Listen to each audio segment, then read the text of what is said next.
28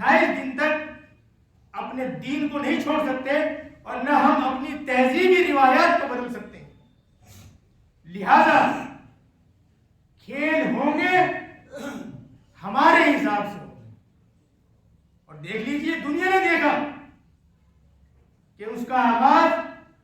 قرآن کریم کی تلاوت سے کیا. یہ معمولی چیز نہیں ہے، غیر معمولی واقعہ ہوا ہے یہ دنیا میں کہ اتنے بڑے پروگرام کا آغاز اللہ تبارک و تعالیٰ کی کتاب سے کیا گیا. یہ بہت بڑی بات ہے. اور اسی کے ساتھ ساتھ انہوں نے اس بات کا خیال رکھا کہ یہاں پر کوئی بھی بے ہدگی، بے حیائی، فحاشی یا تنگ کپڑے خواتین کے اس کی اجازت نہیں ہوگی. دنیا کے میڈیا نے اس کو کور کیا، لیکن ایک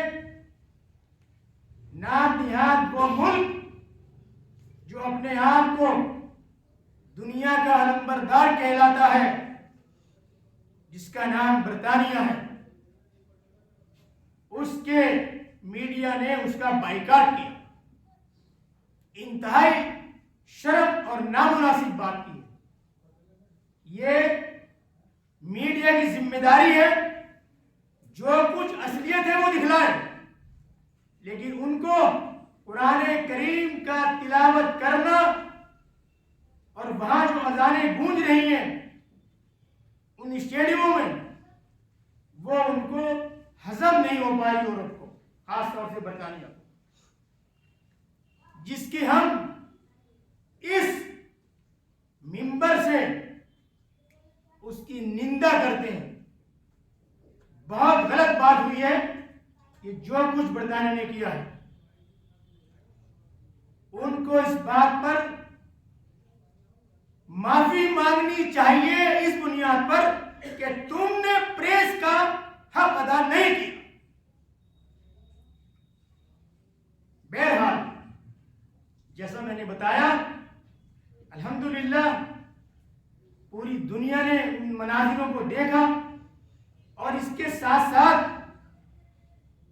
قطر نے اس بات کا بھی اہتمام کیا، یعنی اس نے اس موقع کو غنیمت جانتے ہوئے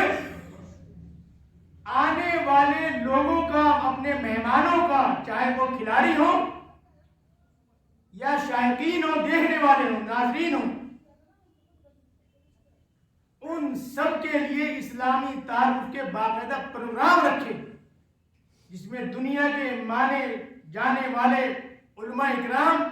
وہاں لوگوں کو تعارف پیش کر رہے ہیں کہ خدا کا کلام یہ ہے، نبی اکرم صلی اللہ علیہ وسلم کی حدیث یہ ہے، تعارف پیش کیا جا رہا ہے. تو انہوں نے اس موقع کو اسلامی تعارف کے لیے اس میں ذرائع پیدا کر لی. یہ ہے وہ مومن والی بات جس کو ہمیں ہائی لائٹ کرنا چاہیے. میرے اور آپ کے لیے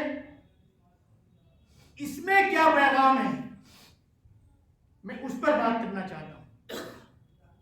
جس طریقے سے اس 30 لاکھ کی آبادی نے پوری دنیا کو اپنے سامنے گھٹنے ٹیکنے پر مجبور کر دیا اور یہ کہا کہ نہیں، ہم اپنے دین کو نہیں چھوڑیں گے. اب مجھ سمیت جتنے لوگ یہاں موجود ہیں اور جو سن رہے ہیں، وہ میں صرف ایک مثال دوں گا کہ ہم سب الحمدللہ اسی دین اسلام کے ماننے والے ہیں جو اللہ تبارک و تعالیٰ نے جبرائیل علیہ السلام کے ذریعے محمد رسول اللہ صلی اللہ علیہ وسلم پر نازل کیا. وہی دین وہ مانتے ہیں جو قطر کے روح رواں ہیں، جو وہاں کے ذمہ دار ہیں، جو وہاں کے اقتدار اعلیٰ ہیں. اسی دین کو وہ مانتے ہیں، اور جس دین کا انہوں نے ذکر کیا کہ ہم اس کو نہیں چھوڑ سکتے، وہ وہی دین ہے جس کی میں بات کر رہا ہوں، جو میرا اور آپ کا دین ہے. اب میں یہ پوچھتا ہوں کہ جب ہمارے یہاں کوئی بھی شادی بیاہ کا مسئلہ آتا ہے یا کسی مرنے جینے کا مسئلہ آتا ہے یا کوئی اور چیز ہوتی ہے، ہم کبھی سمجھانے کے آگے جھک جاتے ہیں، کبھی اپنے بڑوں کے آگے جھک جاتے ہیں، کبھی اپنے رشتہ داروں کے آگے جھک جاتے ہیں، کبھی سماج کے آگے جھک جاتے ہیں،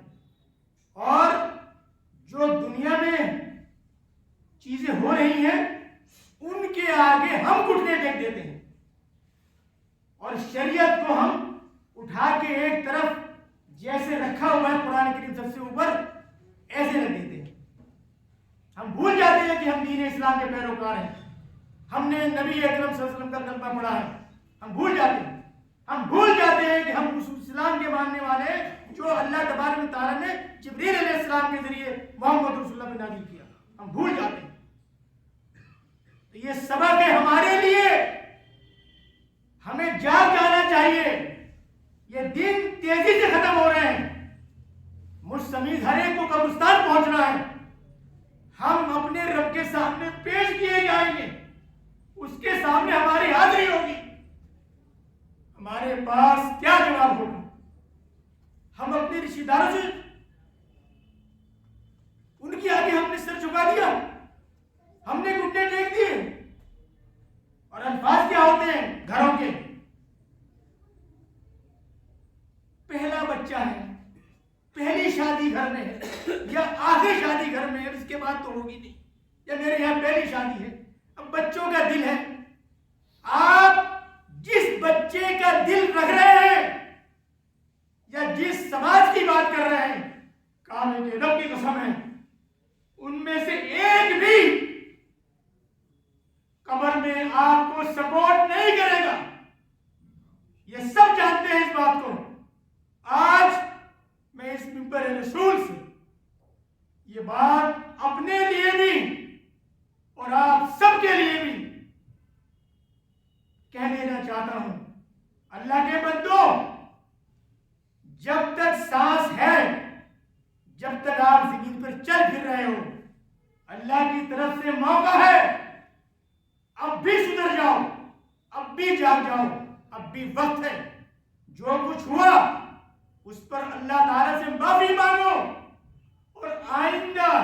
ایسی حرکتوں کو چھوڑیں اور اللہ سے وعدہ کریں، اے اللہ آج کے بعد جب تک تو نے زندگی دی ہے میں پچھلی غلطیوں کی معافی مانگتا ہوں اور آئندہ کے لیے توبہ کرتا ہوں، اے اللہ تو ہی مجھے معاف کرنے والا ہے، میں پوری کوشش کروں گا تیری توفیق سے کہ جب تک زندہ رہوں اسلامی احکامات کی پابندی کرتا رہوں۔ اللہ تبارک و تعالیٰ سے دعا ہے کہ اللہ تبارک و تعالیٰ ہم سب کو اس بات کی توفیق دے کہ ہم جب تک زندہ رہیں قرآن کریم اور محمد رسول اللہ صلی اللہ علیہ وسلم کی حدیث پر عمل کرنے کی کوشش کرتے رہیں۔ وآخر دعوانا الحمدللہ رب العالمین۔